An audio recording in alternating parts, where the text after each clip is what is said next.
Bismillahirrahmanirrahim. Assalamualaikum warahmatullahi wabarakatuh. Halo teman-teman, perkenalkan saya Anissa Sarifah dari Universitas Mataram. Nah, di video kali ini kita akan belajar bersama terkait dengan asesmen kesulitan belajar menulis yang merupakan salah satu materi dari mata kuliah diagnostik dan remedial teaching. Nah, sedikit informasi buat teman-teman. Jadi saya berasal dari Universitas Mataram, tepatnya Fakultas Keguruan dan Ilmu Pendidikan. Di sini teman-teman bisa lihat foto gedung FKIP Universitas Mataram. Namun saya tidak berkuliah di kampus 1 atau di gedung ini, tetapi saya berkuliah di kampus 2, yaitu kampus 2 Universitas Mataram yang ada di Seganteng. Nah, di sini ada identitas saya. Nama saya Anissa Sarifah. Saya berasal dari Universitas Mataram, Fakultas Keguruan dan Ilmu Pendidikan, Prodi Pendidikan Guru Sekolah Dasar, dan saya masih semester 4. Nah, jadi mata kuliah diagnostik dan remedial teaching ini diampu oleh dosen atas nama Bapak Hari Witono, di mana teman-teman bisa lihat foto beliau yang ada di slide ini. Jadi beliau ini merupakan salah satu dosen yang sangat ganteng ya teman-teman, dan sangat asik dalam mengajar. Nah teman-teman, di slide kali ini teman-teman bisa lihat apa saja submateri yang akan kita pelajari, yaitu terdiri dari 3 submateri. Yang pertama yaitu pengertian kesulitan belajar menulis, yang kedua penyebab kesulitan belajar menulis, dan yang ketiga asesmen kesulitan belajar menulis. Nah teman-teman, langsung saja kita ke materi yang pertama, yaitu pengertian kesulitan belajar menulis. Salah satu ahli yang bernama Abdurrahman berpendapat bahwa kesulitan belajar menulis merupakan suatu bentuk kesulitan belajar yang berhubungan dengan ketidakmampuan membuat huruf atau menulis dan simbol sistematis. Kesulitan belajar menulis merupakan suatu bentuk gangguan atau kesulitan dalam mengikuti pengajaran menulis yang berhubungan dengan keterampilan lain seperti mendengarkan, berbicara, atau membaca, yang dapat mengakibatkan ketidakseimbangan perkembangan memori dan motoriknya, sehingga berpengaruh dalam kemampuan mengungkapkan suatu informasi atau objek ke dalam bentuk bahasa tulis.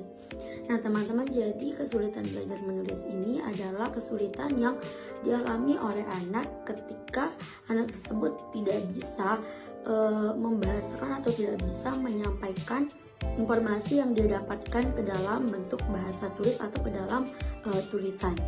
Oke, tadi kita sudah belajar terkait dengan pengertian kesulitan belajar menulis. Selanjutnya materi yang kedua yaitu penyebab kesulitan belajar menulis. Nah, ada banyak sekali teman-teman penyebab kesulitan dari belajar menulis ini. Yang pertama yaitu gangguan motorik. Anak yang perkembangan motoriknya belum matang akan mengalami gangguan atau kesulitan dalam menulis. Misalnya tulisannya itu menjadi tidak jelas, tidak rapi, atau putus-putus dan tidak sesuai dengan garis yang ada di buku atau kertas. Nah, yang kedua yaitu gangguan perilaku.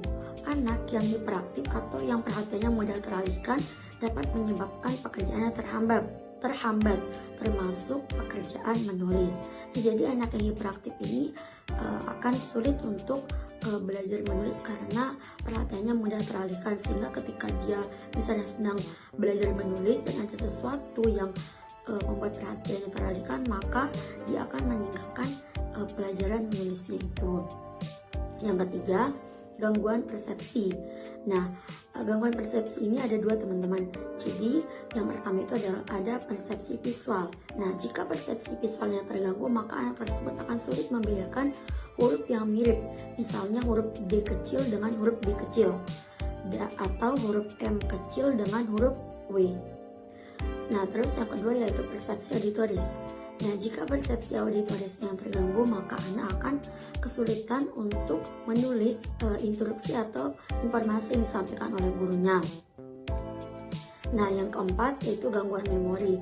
Gangguan memori juga dapat menjadi penyebab terjadinya kesulitan belajar menulis karena anak tidak mampu mengingat apa yang akan ditulis atau apa yang diucapkan oleh guru, lalu anak tersebut tidak bisa mengingat apa yang diucapkan oleh gurunya tersebut, sehingga dia akan kesulitan untuk menulis kata-kata yang diucapkan oleh gurunya itu.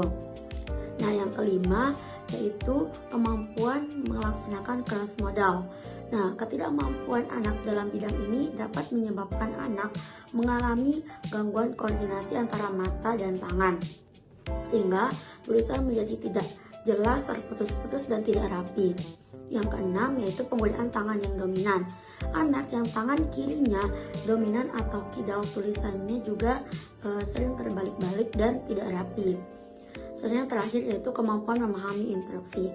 Nah, ketidakmampuan anak dalam memahami instruksi atau informasi yang disampaikan oleh guru maupun orang lain juga akan menyebabkan anak kesulitan dalam menulis kata atau kalimat yang disampaikan tersebut.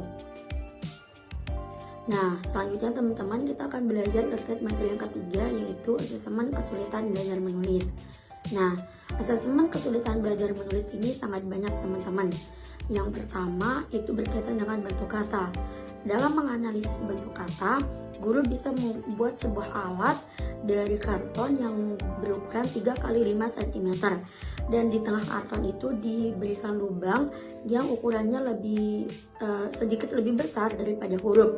Dan dengan alat ini guru bisa melihat atau menganalisis bentuk kata dari setiap tulisan anak.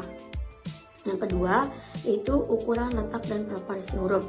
Ukuran huruf itu tidak sama rata. Ukuran huruf itu jelas berbeda-beda.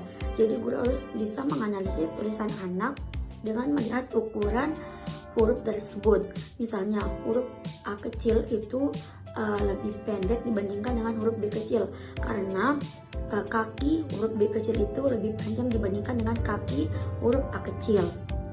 Yang ketiga yaitu jarak. Nah, jarak antar huruf dan antar kata itu tentu saja berbeda. Jarak antar huruf lebih dekat dibandingkan jarak antar kata.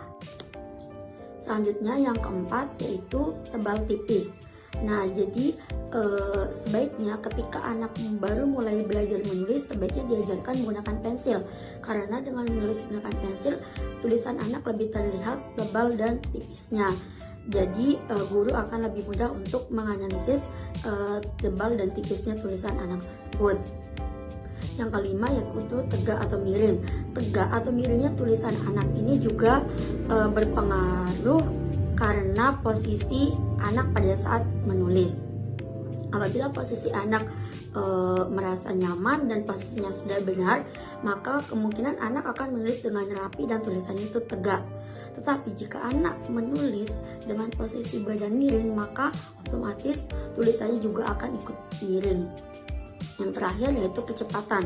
Kecepatan menulis anak dapat menghasilkan tulisan yang berbeda-beda, sehingga anak yang menulis dengan cepat dan tidak rapi itu dapat menunjukkan kesulitan yang dialami oleh anak. Tetapi jika anak bisa menulis dengan cepat dan hasil tulisannya rapi, maka anak tersebut sudah dapat bisa dikatakan bahwa anak tersebut sudah bisa menulis. Oke, baik teman-teman, itu tadi pembelajaran kita pada video kali ini. Semoga apa yang saya sampaikan bisa bermanfaat untuk kita semua, dan tentu saja teman-teman kita harus tetap semangat belajar supaya apa yang kita cita-citakan bisa tercapai. Sekian dan terima kasih. Wassalamualaikum warahmatullahi wabarakatuh. Bye bye, sampai ketemu di video selanjutnya.